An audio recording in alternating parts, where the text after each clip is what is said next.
หมากยังลูกข่อยบ่ซื้อซ้อได้ข่อยย่านข่อยบ่กล้ากินเด้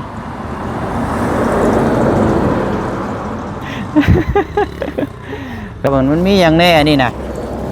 หมากยังอันนี้นะเขานี่คนซื้อเขาสิเพิ่นสิกล้ากินอยู่บ่ซะมาต่อกันเนาะว่านี่ไม่ยังอันนี้คือมีแต่บาดแผลแท้นี่บ่ฮะโอ้ยบ่ไปลบสงครามอยู่ใช้อันนี้ลบมายามไหลมีแต่บาดแผลอันนี้เนาะเราให้เขาซองซอบเขาเอาแต่ซอบนึงเราข้าวน้อยเด้โอ้ไปพูดได้เข่าบ่หลายแต่ว่าเพิ่นแบ่งให้2สอบวันนี้นั่นเจ้าเอาน้ำเพิ่นน่ะสอบนึงโดย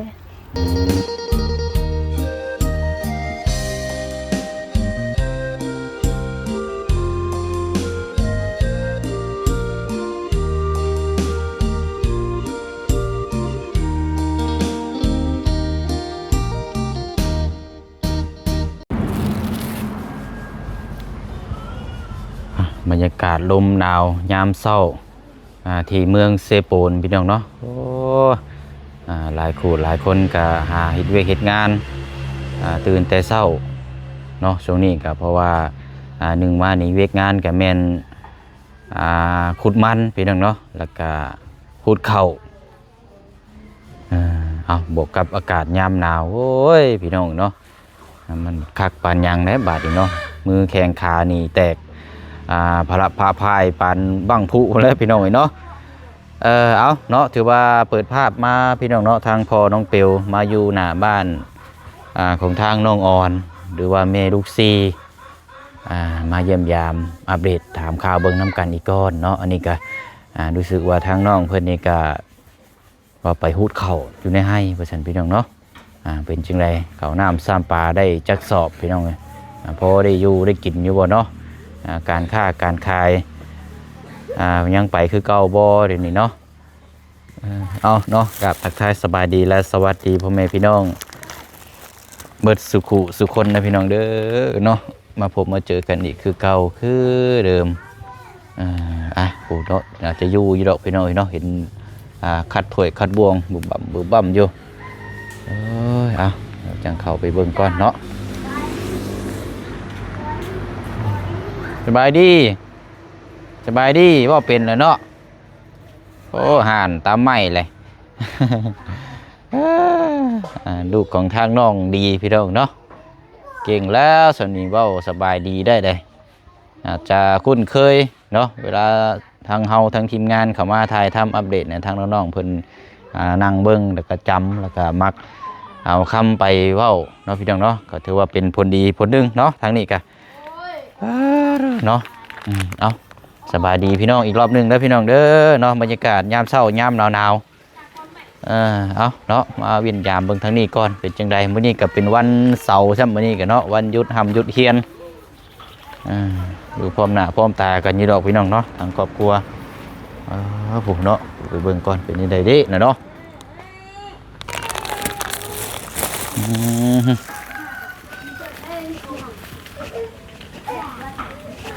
โอ้ยใส่ส่งให้อ้ายลูก มีส่งใช่บ้างนะ ไปใส่ส่งได้ไหมเอาถ้ากันเฮ็ดมีงานกินยังนี่คือหลายคนแท้นี่วะโดยเอาสบายดีเนาะมันยังได้ขู่นั่นแหละโอ้ของแซ่บได้ฮะเขาก็มักกินอยู่ได้บักกี้เล็กนี่อันให้เพิ่นใส่ส่งกันนั่นแหละพี่นนท์เอาเดี๋ยวให้เพิ่นใส่ส่งใส่ยางก้อนน้องๆเพิ่นพี่น้องเนาะเดี๋ยวซ่องเขาถูกแบนได้พี่น้องเลยมาต่อกันเนาะวันนี้ไม่ยังอันนี้คือมีแต่บาดแผลแท้นี่บ่ฮะโอ้ยบ่ไปลบสงครามอยู่ใช้อันนี้ลบมายามไหลมีแต่บาดแผลอันนี้เนาะเป็นแต่ไปได้แบบนี้ช่วงนี้นี่คันได้ลงนี่มันลงครอบครัวได้นี่ว่าแล้วพี่น้องจังไดก็บ่รอดแล้วครอบครัวแล้วนี่วะ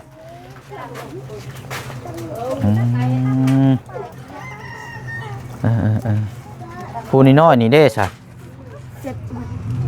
ข่บ่ผู้นี้กะโอ้ยเนาะ ไม่ตลอด ละลายได้อนี่อ่ะนี่ไม่ก่อนมียากินอยู่บ่ละยา เขาซื้อแล้วยา กินให้กินอยู่แล้วว่า โดย ผู้นี้ก็ไข้ผู้นี้เนาะ โดย ผู้นี้ก็ไข้ สบายดี โอ้ยเอานักเรียน เจ้าก็ไข้คือกัน โดยเป็นใครหมด ไข่ยกครัวไข่วัดใหญ่ต้องระมัดระวังช่วงนี้เนาะ โดย โอ้ไปหามาแต่เช้าคุณบ่ล่ะนี่พักขี้เด็กนี่ โดย โอ้ ลูกเฮาเอาน้องคอน มังคอนบ่ไปหา โดย อืม หากับแม่น้องเอิง ว่าน้องอันเพิ่นมาดินมากินน้ำกันบ่นี่ โดยเราเล่น กินส้มบ่ กินส้ม อืมเดี๋ยวให้เพิ่นใส่ส้มก่อนจักหน่อยเดี๋ยวเอาอันนี้ขนมแบ่งเพิ่นก็ได้อะ โดย แบ่งกันคนละห่อ2ห่ออะไรอะ ใจเลย ใช่แม่น้องเอิงเด้สิแจกเพื่อนเราละมาพี่ก้อนด้วยมาพี่ก้อนมาเอาขนมก่อนคนพี่น้องเนาะมันใกล้เรือนเคียงแบ่งกันคนละห่อ2ห่อ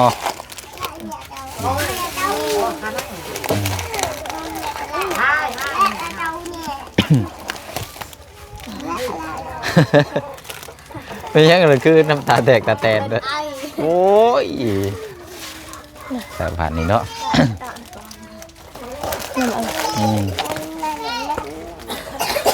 มีคนเป็นวัดเป็นไอเนาะเอาละแบ่งกันเนาะพอดีกิน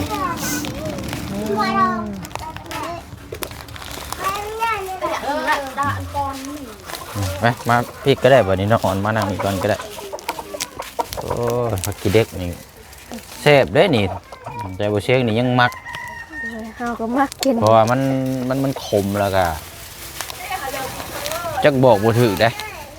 ยังมีหมูแดงมันยังใส่นี่ยังคักพวกนี้นี่นี่ บ่มีหมดแดงยามนี้ ใส่หมูแดงหรือว่าใส่หนังเค็มเนาะ โดย หนังนัวน่ะเคยใส่อยู่บ่ เคย นั่นแหละเอาตอนนั้นเดี๋ยวใส่แซ่บแล้วก็เอาข่าเอาหัวจังไข่ใส่น้ำจังแซ่บ หมดบ้านนี่เป็นใครหมด นี่แหละบ่เชียงยังว่ามาบ้านนี่ยังระมัดระวังอยู่นี่ไปมุมใดเจใดก็มีแต่คนไข้ โดย แล้วก็บ่แม่นว่าไข้แต่นี่แถวบ้านเพิ่นก็ไข้คือกันว่าบ่เชียงเพิ่นก็ลูกก็ไข้คือกันแล้วก็อยากหาไข้แน่จังน้อยไข้ลง คอ เจ็บคอนำเห็นบ่ โดย ไข้หวัดลงคอเลยเนาะแต่เวลามันเจ็บมานี่มันปวดกระตรงกระโตบ่ได้เนาะเมื่อยเพลียแบบ เมื่อยหมดกระโตเมื่อยแห้งเฮ็ดหยังก็บ่ได้เฮาอยากไปซื้อนายผักเฮาอยากปลูกผักยังบ่ได้ไปขายหน่อไม้ สิปลูกผักซั่นบ่ล่ะ โดย จะปลูกอยู่หม่องใดอัน ปลูกบอนเฮาเฮ็ดบ่เฮ็ด อ๋อนี่บ่ โดย โอ้ย่างไปพุ่นก่อนก็ได้ใช่พุ่นเจ้าสิปลูกผักซั่นบ่ โดย โอ้นี่เสียไอเนาะอากาศมันเริ่มหนาวเริ่มมันนี่มาเลย โดย โอ้ เฮาจุดแล้วก็เฮาเฮ็ดได้รวงเฮาปลูกผัก เฮ็ดเป็นนานคู่สูงๆหลาย โดย เฮ็ดเป็นนานคู่สูงๆแล้วมันจังได้ระลับแล้วก็จังเวลาเฮาปลูกผักมันจังอยู่ เฮ็ดเมื่อวานนี้ อันนี้ก็ต้องเฮ็ดเมื่อวานนี่บ่ โดย โอ้ พี่เช้าเฮาเจ็บแห้งเฮานอนบัดเฮาค่อยๆในเฮาตื่นเฮาเฮ็ดนี่เฮาอยากเฮ็ดจักได้ ใจอยู่มันได้น้ำก็มีเด้ก็อีดอกบัดนี้ก็ว่าแต่ก่อนนี่ยังว่าปลูกผักปลูกในอยู่ในกินมันอยู่ไกลมันก็ลำบากแน่ โดย นี่น้ำประปาใกล้ๆนี่ก็พอปลูกก็ได้ดูได้กินนี่ได้อีดอกคือว่าไปหูดเขาให้บ่ได้จักสอบเนาะ เฮาไปฮูดซอยเขาเฮาไปฮูดซอยเขา เอาบ่ได้แม่นเขาเจ้าบ่ โดยเฮาบ่มีให้ปีนี้ เจ้าบ่ได้เห็นให้บ่ เฮาบ่ได้ไปเฮ็ดแบบเฮาคาเด้คาเวียกเฮาปบหัวเฮาตลอด ไปหูดเขาให้ซอย โด อัน ย ซอยแพ้นะ ซอยเขาเอาลูกเฮานั้น ทั้งเพิ่นระยะน่ะบ่ โดย โอ้ เราให้เฮา2ซอบเฮาเอาแต่ซอบหนึงเราข้าวน้อยเด้ โอ้ไปฮูดได้เข้าบ่หลาย โดย แต่ว่าเพิ่นแบ่งให้2สอบ โดย วันนี้นั่นเจ้าเอาน้ำเพิ่นน่ะสอบหนึง โดย อืม สำบายเฮาอยากไปหาหน่อไม้ให้เขาเอาลูกเฮา อืมอืมอืมอืมแล้วเรียบร้อยแล้วบ่บัดนี้ฮูดเขา ยัง ยังบ่ทันแล้วอยู่ โดยแต่เฮาเจ็บเฮาก็เจ็บลูกเฮาก็เจ็บเราเอาบ่ได้ลูกเฮาให้ตลอด เจ็บไข้ป่วยมาเยือนก่อนเนาะ โดย ก็เลยต้องขอหยุดก่อน โดยกลางคืนลูกเฮานอนตลอดเฮาบ่ได้นอนเลย อืม ให้ มันให้เด้ เพราะว่าเด็กน้อยเข้าใจอยู่ขณะผู้ใหญ่นี่ก็ยังเมื่อยยังโอ้ยเพื่อสิเศร้าอันตรายเด้นี่ เฮาให้ดีเป็นสาวเฮาอยากไปหาหน่อไม้ไปขายซื้อในพัก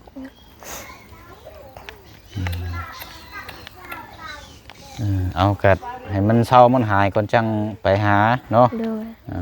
เบิ่งลูกเต้าก่อนก็ได้ เป็นไอก็แห้งเจ็บ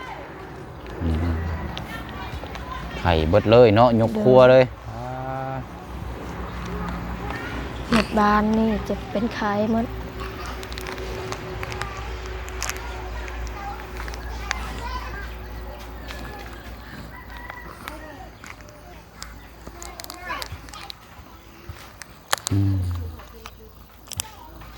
หนาวขนาด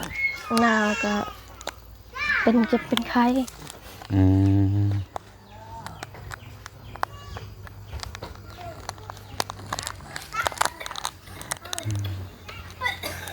มันก็เจ้าพากันเล่นไปเบิ่งยังนะ โอ้โห ฮะมีแนวไปเจ้าอืมบ่ จักเราเบิ่งยังโอ้โห ทุกพากันเล่นไปเนาะ เดี๋ยวนี้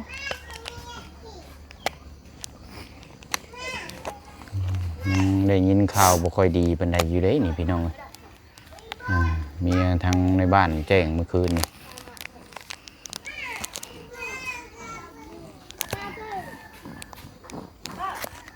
เมื่อคืนเมื่อวานเมื่อก่อนนี่ก็คนขโมยรถระวังเด้อรถจักรเด้อ โดย ล็อกไว้จับดี โดย ขโมยรถใหญ่ชำได้บ่แม่นรถจักรชำได้นี่อยู่บ้านดุงเฮานี่ได้แต่ว่าทางตำรวจกรมเพิ่นจับได้ทันก่อน โอ้โหบ่ฮู้ นะมื้อชื่นนี่เด้ โดย เขาเจ้าจอดรถไว้เลยลืมเอากุญแจลงว่าเจ้าสตาร์ทรถกำลังสิไป แต่เจ้าของเพิ่นมาเห็นก่อนแต่เป็นรถจักรเป็นรถหยังพวกนี้ละทีมันออกง่ายมันง่ายกับระมัดระวังเนาะ โดยบ้า ตร น ง เฮา นี้ก็โจรละวาดได้อยู่ใส่กับพี่น้อง รถน้องเฮาก็เขาลักกลางคืน เห็นบ่ น้องเฮาบ้านเพียงหลวง อืม รถจักรรถดาสีขาว กลางคืนนี่บ่ แต่โดนแล้วครับ โอ้ น้อง อัน เฮา ผู้อันรถจักรอันน้องผู้หญิงหันบ่ โดย เอออันนี้ก็ระมัดระวังได้เนาะ โดย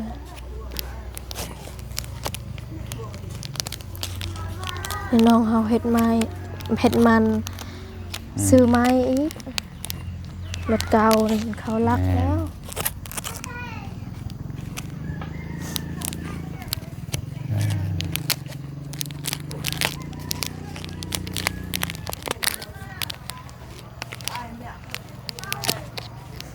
กินข้าวกินน้ำแล้วบ่ข้าวเช้าล่ะ ยัง ยัง แต่ บ่ เช้านี่เตรียมเที่ยงยังเลยกินทาสุกโกแลตก่อนกิน ฮะ ทาสุกโกแลตก่อน มันผักกิเล็กนะ โดย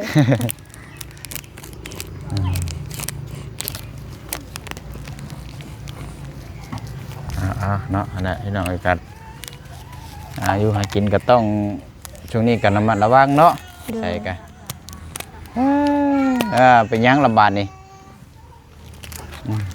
ใครเราอยู่เฮือนก็คือว่ามีเต้าทัดเบิ่งอยู่เนาะ โดย เออ เฮา ไทยสมแซมให้ละ เฮาให้คนเหมือนดองเงินตังให้เฮาจาน อืม แล้วเอา80,000 อืม บ่มีสัญญาณ ให้เพิ่นตั้งให้เพิ่นเอา80,000 โดย เบิ่งได้แล้วบ่บัดนี้ ได้แล้ว โอ้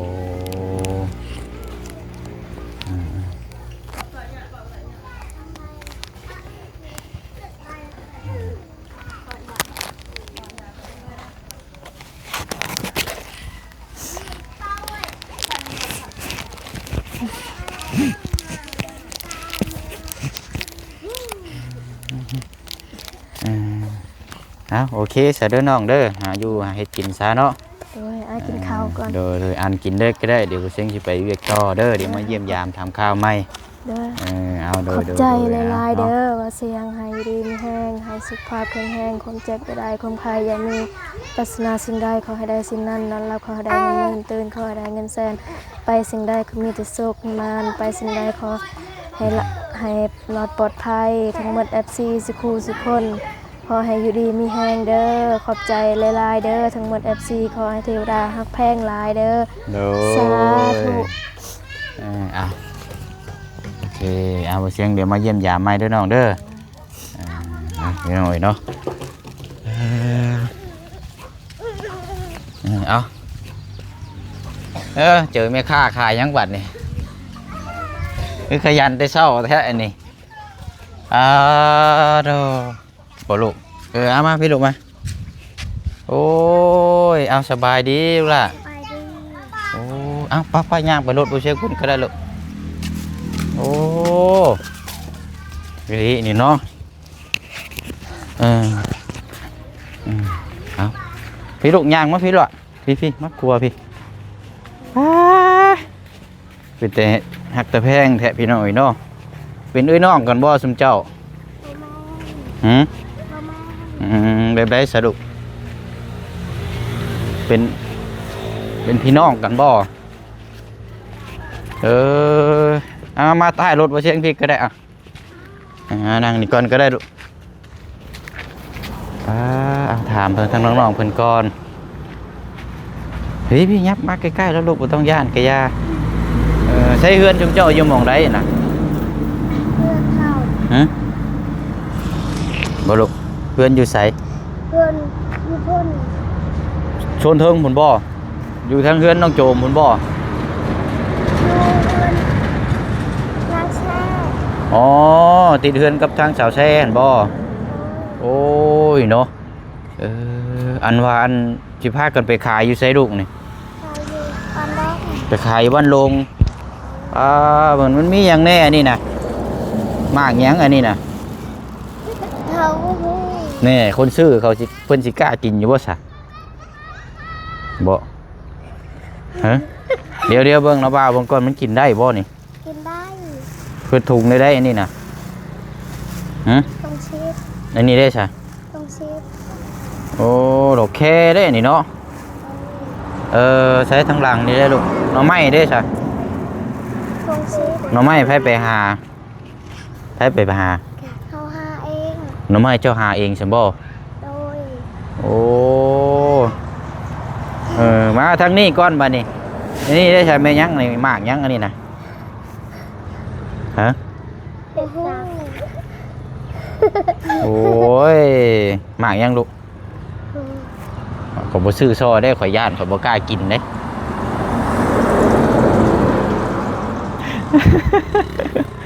ไปเบิ่งทางหลังได้ใช่ของเจ้าคือกันบ่หน่อไม้ถุงนึงบ่เบิ่งเฮ็ดจังได๋ซั่นนี่ไปนั่งอยู่เตียงน้องชอนหั่นก็ได้ไปดูไปเดี๋ยวบ่เชิงสิซื้อซอยไปพุ่นก็ได้ครับอยากขายเนื้ออยู่เนื้อกินพี่น้องเอ้ยแต่ว่าบ่ฮู้เนาะบ่ฮู้ว่าสิอันนี้จังใดทางน้องๆเพิ่นกัน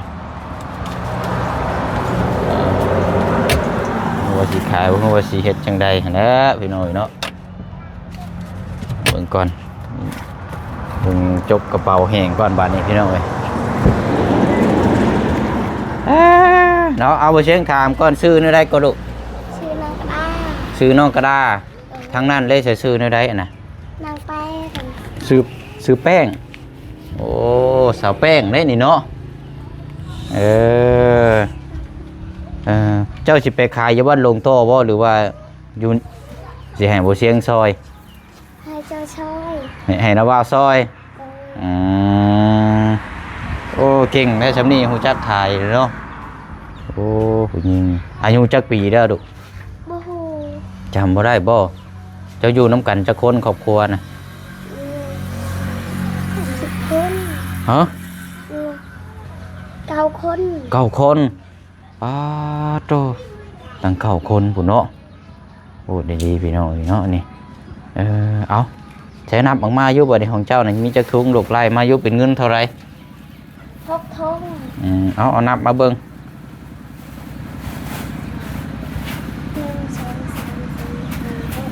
6 ถุงขายย่างถุงเท่าไรก่อนนี่นะ 1 2 3 4 ถุง10มาทางนี้บ่นี่มาปลดออกมาเจ้านะเท่าไรลูกปลดออกมาเล็กถุงของเรานะฮะ2 ถุงเอาดีแล้วพี่น้องเดี๋ยวบ่ต้องไปกระยาเดี๋ยวไปเชียงสีซอยแล้วลูกเด้อเบิ่งก่อน